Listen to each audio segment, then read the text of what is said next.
I don't think anybody doubts that I've done some bad things. The question is what, of course, and how, and maybe even most importantly, why. People constantly will ask me, why? He was born Theodore Robert Cow. For years, Cow, otherwise known as Ted Bundy, confounded authorities with his killing spree.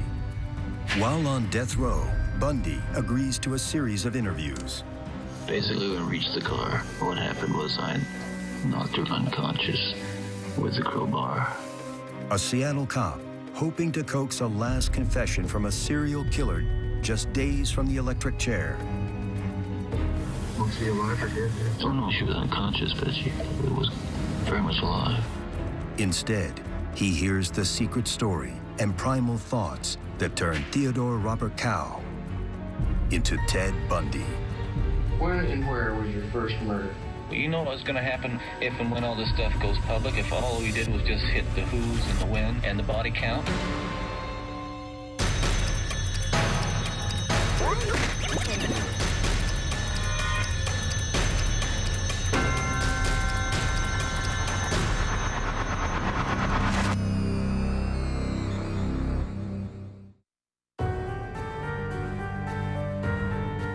It's January 1989, and the clock is ticking on the life of serial killer Ted Bundy.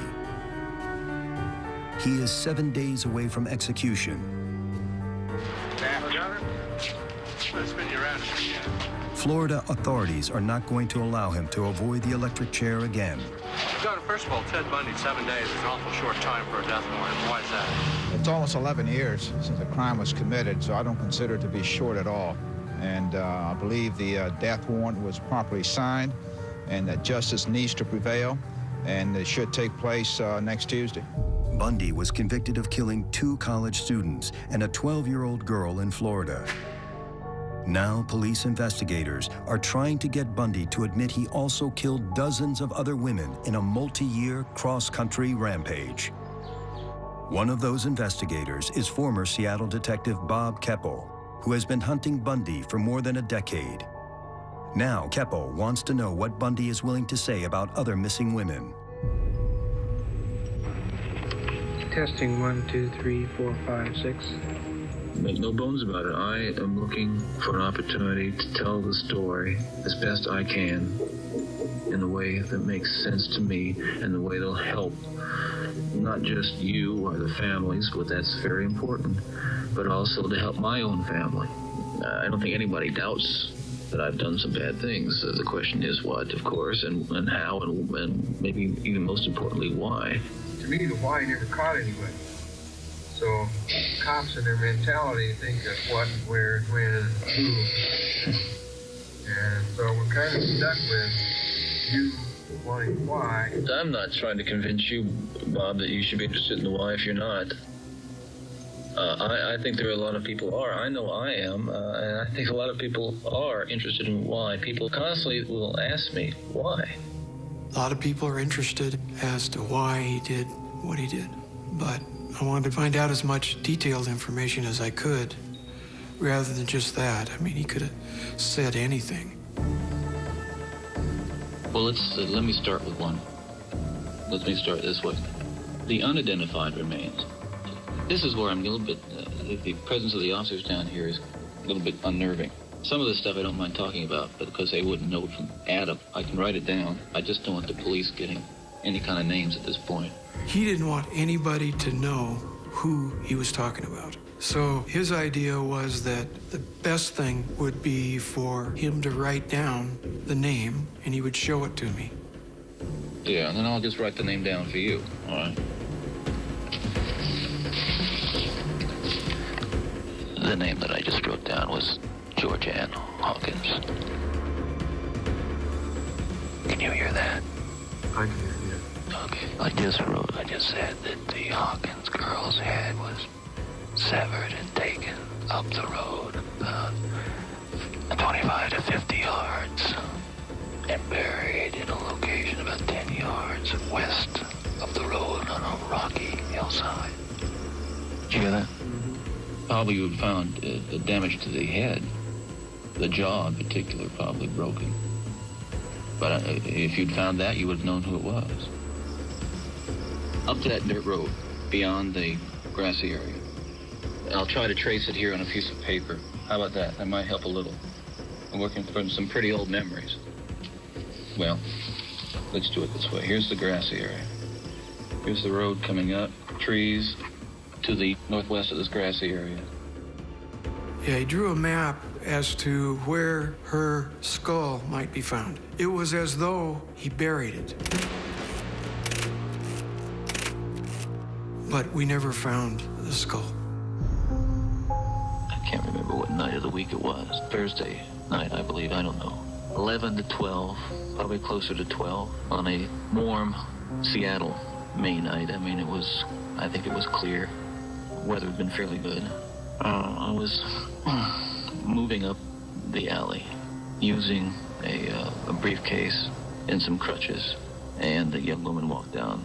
I saw her round the north end of the block into the alley and stop for a moment and then keep on walking down the alley toward me.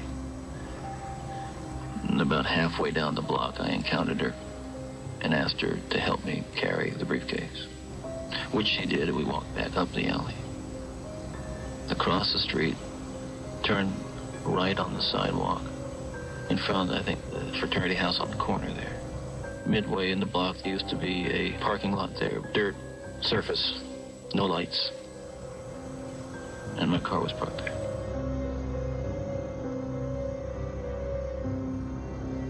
I could just stop that tape. The interest that he had in telling us about George Ann Hawkins. He had a lot of detail about her because I believe that he wanted to give us detail about her. Basically, when we reached the car, what happened was I knocked her unconscious with the crowbar. Did she see it? No, there were some handcuffs there, along with the crowbar, and I handcuffed her and put her in the passenger side of the car and drove away. Was she alive or dead? Oh, no, she was unconscious, but she was very much alive. Coming up, after 15 years of chasing him, investigator Bob Keppel is about to hear Ted Bundy describe for the first time how he killed one of his victims. I knocked her unconscious and strangled her.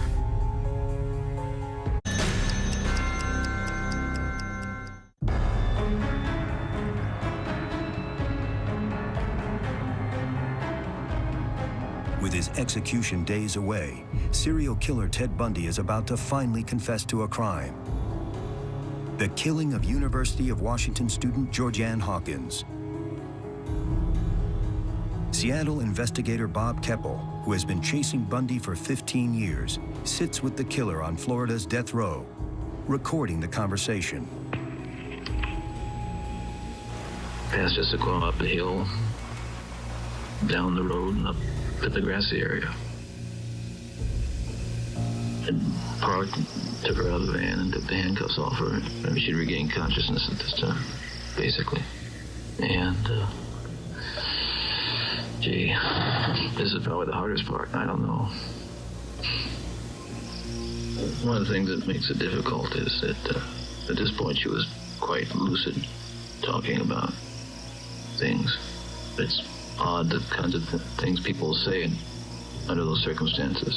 She said that she thought that she had a Spanish test the next day, and she thought that I had taken her to help tutor me for a Spanish test. It's kind of odd. Odd thing to say. To hear him talk in detail about the ride from the UW out to the Issaquah crime scene, that was something that only the killer would know.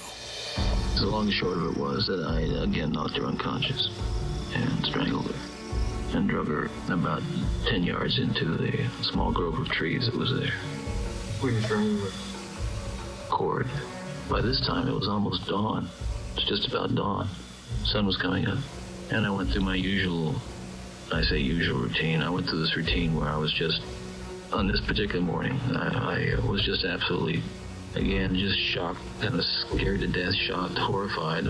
And I went down the road throwing everything that I'd had out the window, throwing the briefcase, the crutches, the rope, the clothes, just tossing them out the window. I was in a sheer state of panic, of just absolute horror. At that point in time, this consciousness of what has really happened is like you break out of a fever or something. I would, that is. So I drove east on 90, at some point throwing articles out the window as I went, articles of clothing, shoes, etc. When did you remove those? What? The shoes, clothing. Well, after we got out of the car, initially. Well, I skipped over some stuff there, and we'll have to get back to it sometime, but it's just too hard for me to talk about right now. Did you throw away some of your own stuff? Oh, sure, yeah. I threw away the briefcase and the crutches and all that stuff. Yeah. And the crowbar, everything. The handcuffs, everything. I'd get mad at myself a few weeks later because I'd have to go out and buy another pair. I mean, it's not comical, but that's what would happen. Now that you've had a while to think about Georgianne Hawkins, is there something you can tell me about her that probably only you know and we know? Well, she said everybody called her George. George? That's what she said. Or how about that she used a safety pin because apparently her blue slacks were a bit too big. When you look at her name, pinned up pants, those were things that only the killer would know. What did you do the next day? Just went back to check out the site, make sure nothing had been left there. I half expected that she might not even be there, that somehow I hadn't even killed her. Can't remember if I found anything there or not, but I want to make sure. That's what it was. Talk about details coming back. I couldn't find one of the shoes, so I thought it was there, but it wasn't. So I went back. This was the next day. Got on my bicycle, rode back to that little parking lot. I knew there were police all over the place by that time, but I was kind of nervous because, and I'll tell you why in a minute. So I went back to that parking lot and I found the pierced earrings and the shoe laying in the parking lot at about 5 in the afternoon. So I surreptitiously gathered them up and rode off. After the police had checked that area? Well, you can tell me. I've seen whole streams of them driving around all over the place. They couldn't have looked in the parking lot and missed the white patent leather clog and the 2 white pierced earrings, hoops. The reason that I was so nervous about anything like that being found in that parking lot was that no more than 2 weeks before, I've been using the same modus operandi in the same neighborhood.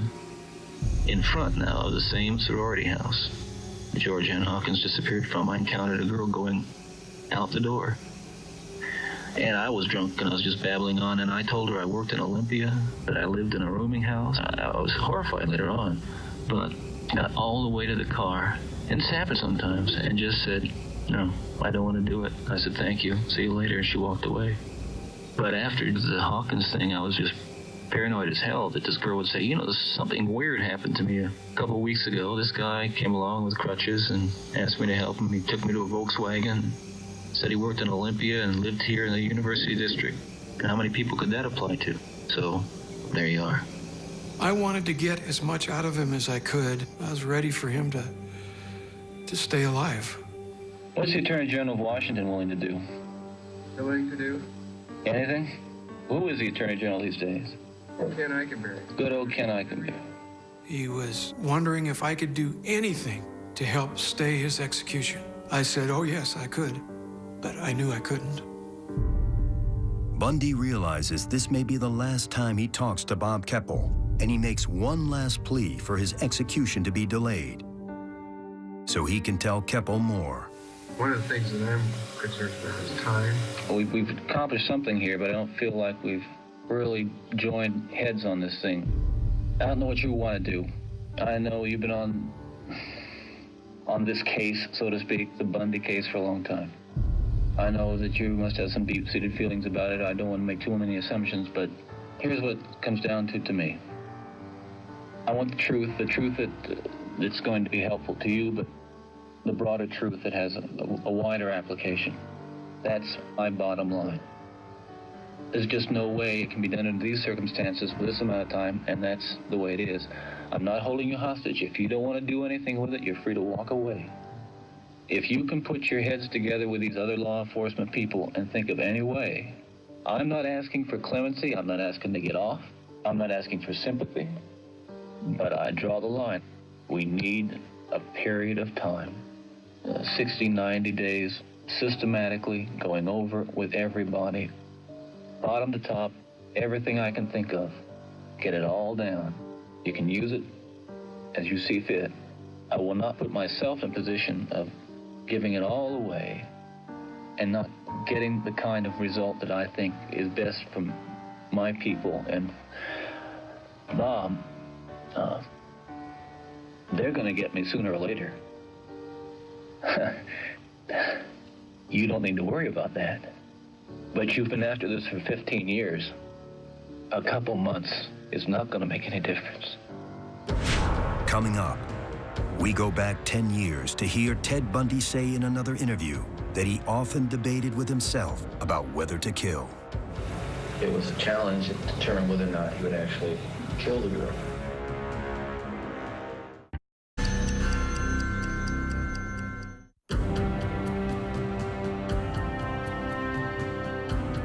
It's Sunday evening, January 22nd, 1989, Florida's Stark Prison. Inside, serial killer Ted Bundy is less than 48 hours away from execution. Convicted of killing a 12-year-old girl and 2 college students in the Chi Omega sorority house at Florida State University, Bundy is also the primary suspect in the disappearances of dozens of other women across the United States. Seattle investigator Bob Keppel has spent years attempting to pry information out of Bundy, a former law student known for his intelligence and knowledge of how to play the legal system. Yeah, I know more about my class is graduating in about a month. In law school? Now at the 11th hour, as he's done several times before, Bundy says he'll talk. But investigators wonder if it's just another one of his games of cat and mouse, a game that he's been playing for nearly 10 years.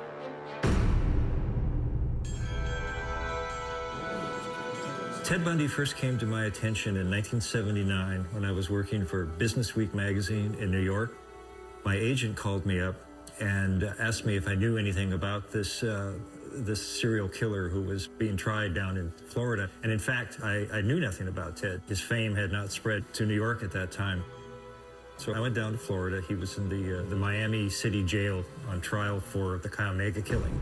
I asked him what he wanted to get out of this deal.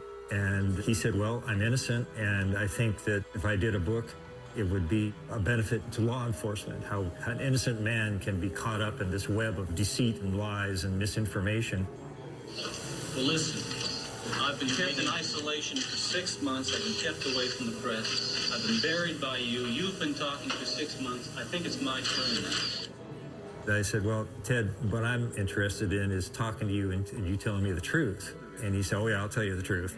So the deal that we finally struck was that my partner, Hugh Ainsworth, would go west and reinvestigate all the cases against Bundy. And I would babysit Bundy in Florida. I would sit through his trial. And that's the way it began.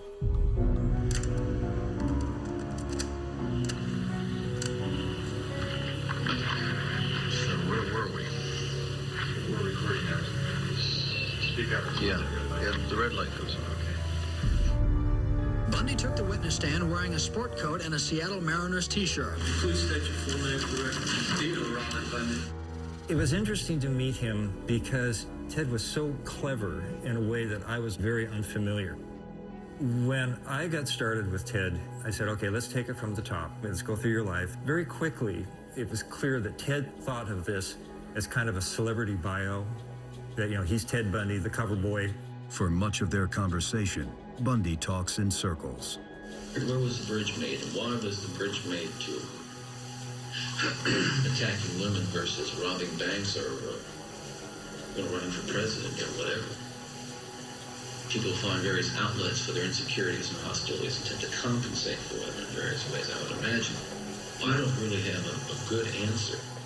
I didn't really have any leverage with him because he had all the knowledge in his head. So After quite a bit of this, one night I had an epiphany, if you will, in this miserable Florida motel room. I just sort of played back in my mind how Ted was always described by everybody as being boyish.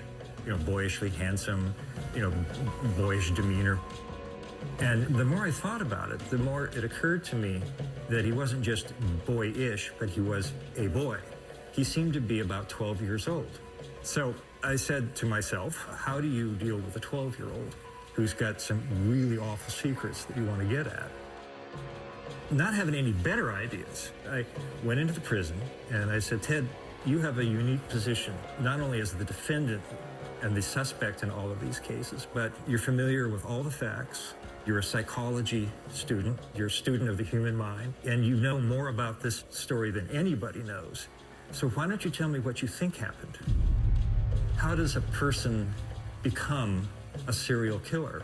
And he grabbed the tape recorder out of my hand and pulled it near his chin and started looking down into it and closed his eyes and started telling the story. Coming up, Ted Bundy tells Stephen Michaud what it takes to become a serial killer. Since it's based on opportunity, it's a relatively easy crime to get away with. Joseph A. Bank presents the...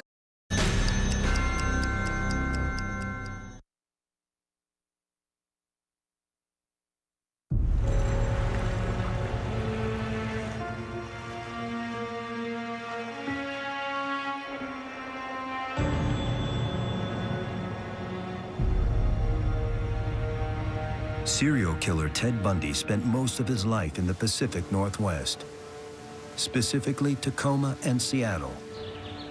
Many of his known victims were abducted in the early to mid-1970s near the University of Washington. He would knock out the girls, drive them outside of town to the mountains east of the city, where he would rape them and then kill them. Ted was a sociopath or psychopath, and the psychopathic mind looks at interpersonal relationships utterly differently than do the rest of us. All relationships are on a power grid, and all that you're doing when you're interacting with other people is trying to get over on them. You're trying to establish your control of the situation. I asked you what happened from the time that there was an arrival in King County to the time that she ended up on Taylor Mountain. And you said that, well, there were two possibilities. You asked me to speculate. Didn't I say speculate? I've gone through this for hours with other people, so I'm going to be very meticulous about the wording here. You asked me to describe what happened, and I can't tell you what happened. All I do is just assist you with my educated guesses. When you're being manipulated by one of these guys, especially if you're unfamiliar with it, you make mistakes. One of my earliest mistakes was to be incapable of understanding that Bundy not only was a killer, but he really enjoyed being a killer. It was his life. It was the center of his being. And everything else, as this developed in his life, was put into place to support what he called the entity, the part of him that was disordered, if you will. Ted conceived of himself, as he told me, as being 99% normal, and just having this little sliver where he liked to go out and bash girls over the head. Rather than being tormented by the evil, as it were, of what he had done, he was more likely to be tormented by the inability to satisfy, as frequently perhaps as he desired, the needs of that condition that dwelled within him. He would still be out in society viewing and being exposed to the same elements that were the very root of his disorder. And he'd still be out there being subjected to the television ads and the girly magazines and the women in hot pants on the streets and all these things that tended to nurture his condition, exacerbate it, agitate it. When we got into stuff that was intimate about the killings or about the entity, Ted often took the recorder and sort of left me to watch.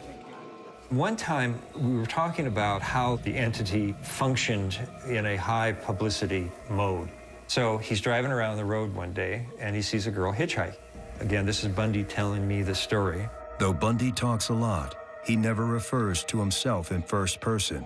Instead, he only talks about a killer and never gives him a name.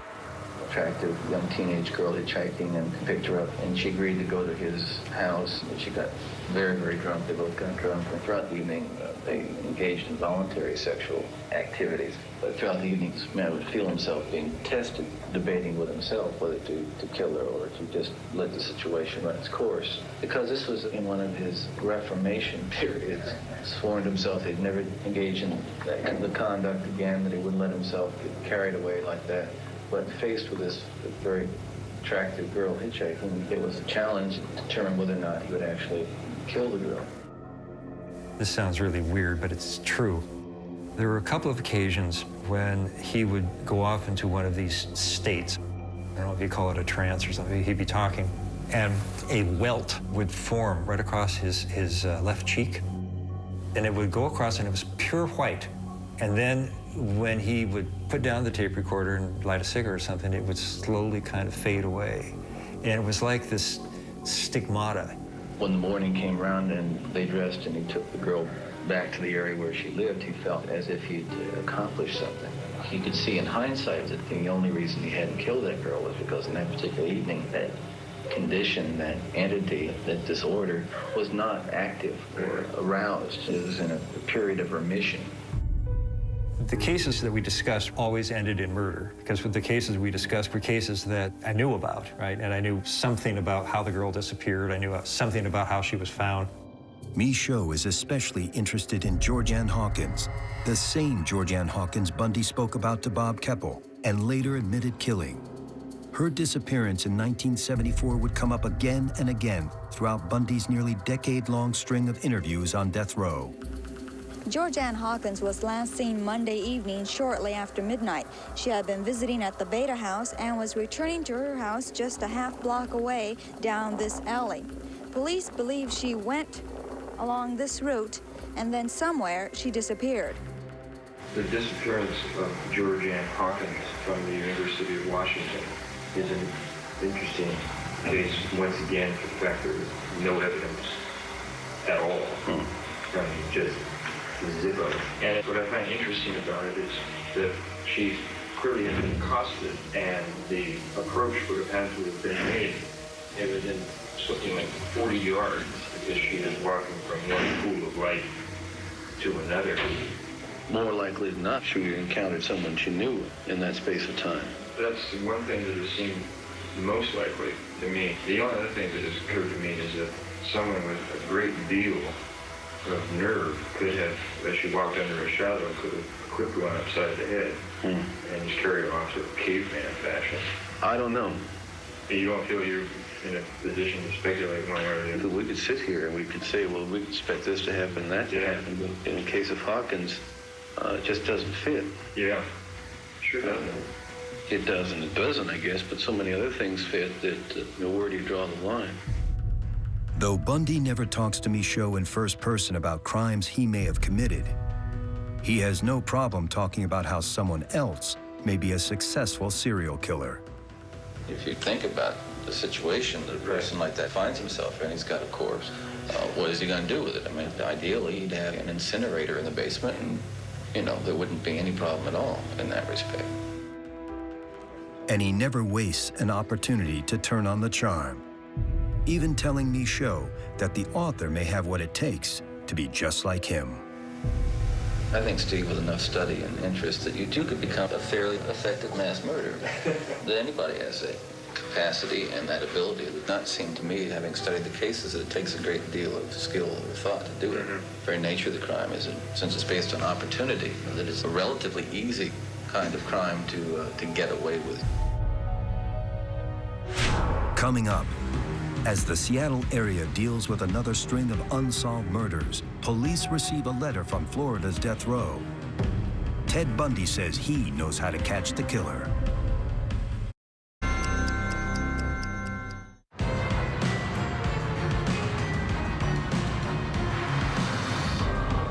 In 1982, Seattle again witnesses the disappearances and deaths of dozens of young women. Seattle investigator Bob Keppel, who had worked on the Ted Bundy task force, is again searching for clues in the rugged wilderness around the city. With us this morning from our affiliate KING in Seattle is Bob Keppel, the chief detective on that Ted Bundy case, now a consultant to the Green River Task Force. Now that you know something about these serial murderers, does it help you find the next one, or does it just illustrate why it's so hard to find and stop these people? One of the problems is that police departments don't recognize soon enough the serial. And we've been guilty for years of not communicating to each other well enough. I think there was an element of people thinking deja vu all over again, because within the first week, there were 5 bodies found in or on the Green River in one spot. Once the killings started, Keppel and other members of the Green River Task Force received a strange offer of help.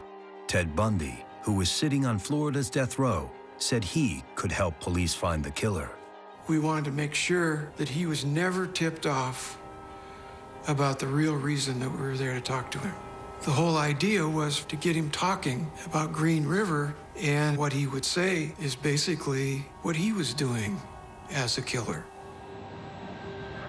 This is a tape-recorded interview between Bob Keppel, Dave Reichert, and Ted Bundy. The date is 11/17/84. The time is 15:34 hours.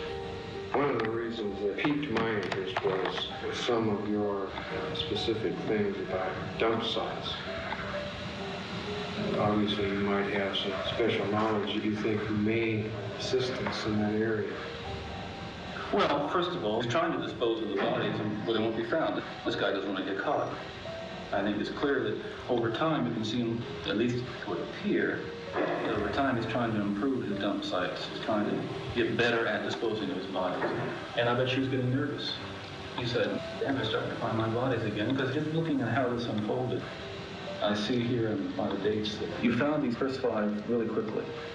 Coalfield, Chapman, and Hines, and Mills. You can see he changes. He's obviously not going to use that Green River anymore, at least not for a while. And he's looking for something that's more effective, so he goes back to dry land with number 6. You got to figure that a guy like Bundy has been talked to many, many, many times. There was a good chance, as clever and as smart as he was, that he may pick up on the fact that we would ask him questions that only Ted Bundy, the killer, would know. Let's say he's continuing to kill. Okay. Still in the Seattle area. We found these locations out here. What would his next step be? Who knows? This guy is learning. He's trying to find the best way to dispose of these bodies he can think of. So he was returning to the dump site. He does, not just to bring bodies back, but probably in the interim. I think there's a high probability he's returning to check those dump sites out after he's dumped the body there. I can almost guarantee it. How about after we found it? Oh, no, he wouldn't touch a 10-mile pole. You see, that's the problem. I think that he was of the belief that we couldn't draw anything out of him. He wanted to be kingpin, tough guy, I'll answer the questions. He was always talking with us like he was in control, but he was in fact talking with the wool pulled over his eyes. We asked him what we could do as investigators to help identify potential suspects. And that's when he brought up the Sex Slasher Film Festival. There's always the link between sex and violence, but I think it's safe to say that the guy fantasizes a lot, and he finds ways of vicariously experiencing the thing that gets him off, which in this case is killing young women. But just like anybody else who has an obsession, whether it be fishing or bowling or skiing, he has ways he vicariously satisfies it. And I think there's an excellent chance that one way he gets off is by going to what they call the slasher films. Now, I know this sounds weird, but what I would do if I was trying to bring this guy to me, I'd find the bloodiest, coolest slasher movie that's out there in the can that's never been shown in the Pacific Northwest. A really vivid, lurid, sex murder kind of flick. The investigators decide to go for broke. What they really want Bundy to do is talk about his involvement in his own crimes. Can you see Ted Bundy contacting us in the future and saying, ready to talk? Yes, I can see myself talking to you sometime in the future. How about within the next 2 or 3 hours? That's true. I'd certainly like to. here to help. Bundy doesn't help. Instead, he continues to lead investigators down dead ends. Keppel leaves Florida, thinking he would never see Bundy again. Don't have to answer this question if you don't want to, but if and when Ted is finally executed, what would your feelings be? I don't know what they'd be right now. I can tell you more about that when it happens. But 4 years later, Keppel returns. Bundy is still on death row. Keppel wonders if he can finally get Bundy to admit to something. Keppel visits the prison, unannounced. This time, Keppel doesn't want to talk about the Green River Killer. He wants to talk about Ted Bundy. He didn't know why I was there. The only reason I was there was to talk to him. I didn't have a reason other than that. How does a detective talk to somebody without judging? That's hard. That's very hard. The scary thing is you have to have real empathy. Real, not phony. Not just calling the guy by his first name or shaking his hand or giving him a cup of coffee and cigarettes and going through all the standard procedure of putting a guy at ease, which is important. But there has to be a real empathy, which, impossible as it may sound, lacks judgment. They have a particular view of the world that you have to discover. Why does this one guy, for example, not want to talk about the 12 and 13-year-olds he killed? And he may have killed a dozen. Mm-hmm. But he'll talk about all the prostitutes he killed.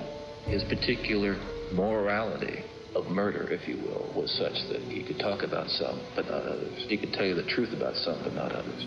His morality of murder was that it was okay to kill. Because the system as it stands now is not really geared to getting at the truth. I mean, what motivations would there be for someone in that position to talk to anyone?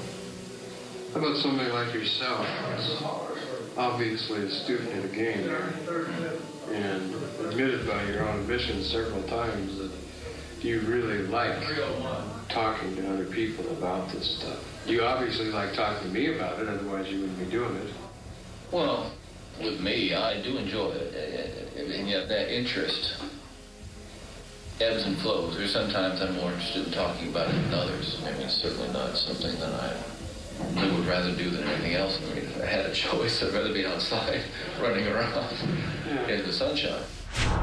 Coming up, Seattle detective Bob Keppel has one last chance to get information out of the nation's most notorious serial killer, Ted Bundy. When and where was your first murder?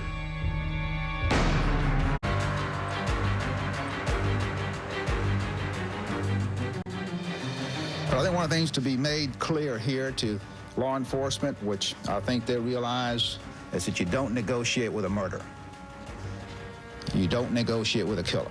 He certainly could have come clean, and now all of a sudden, he wants to tell the truth. Therefore, this is a public statement in response to inquiries that we are not considering that request.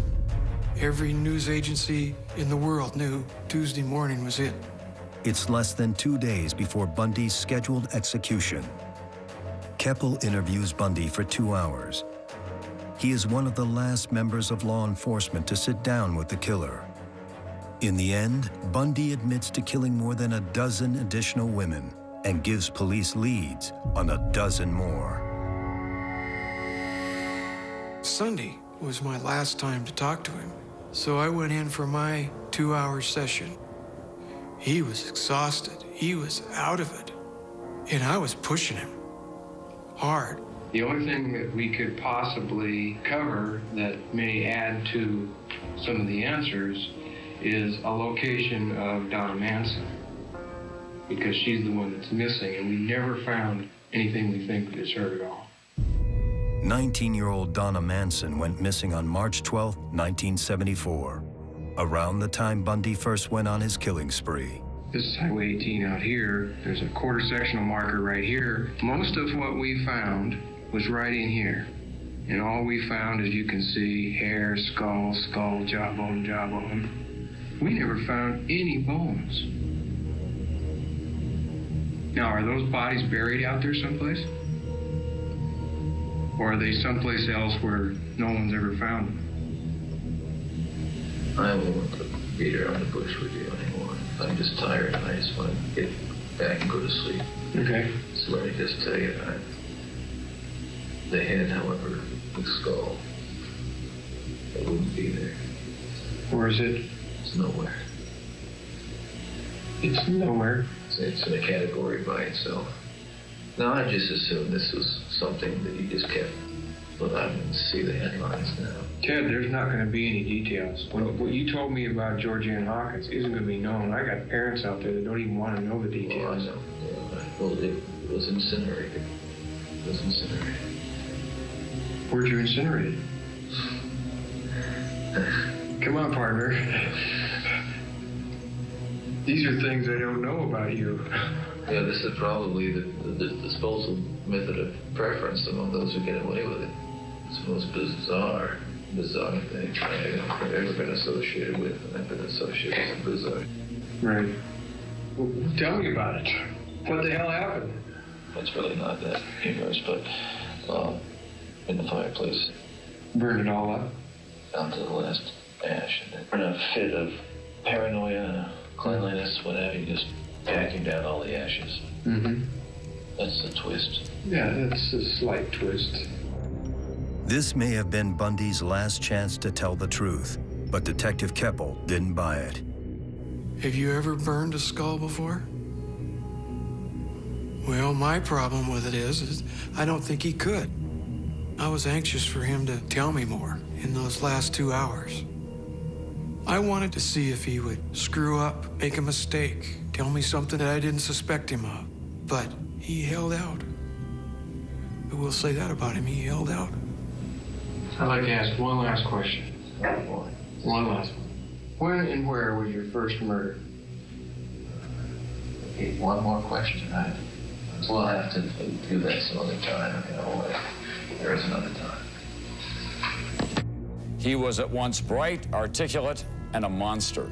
He confessed to murdering more than 20 young women, and he was a suspect in several more killings. But only at the end did he talk freely about his behavior. I went home on Monday. I figured it wasn't worth me being there. I didn't care to see him executed. I'd seen enough dead people in my time. Didn't need to worry about him. The signal has now come shortly after 7 o'clock. That's it. Ted is sort of the platinum standard for serial murder. Basketball, there's Michael Jordan, there's Babe Ruth, and in his specialty, there's Ted, and there's nobody near him. That's correct. And is it substantially the same? Ted offends the mind. He was as credible a young man as he could possibly be. Looked good, spoke well, intelligent, all these things, and yet he was a pervert on the evidence. He murdered girls, buried them, dug them up, and buried them again. He bashed in their skulls. He really was into it. It was his favorite thing to do. He didn't tell the truth. Sure, he told the truth about pieces of things, but there were so many things that he didn't tell the truth about. Have you ever physically harmed anyone? Ever physically harmed anyone? No. No. You know, again, not in the context I think that you're speaking of.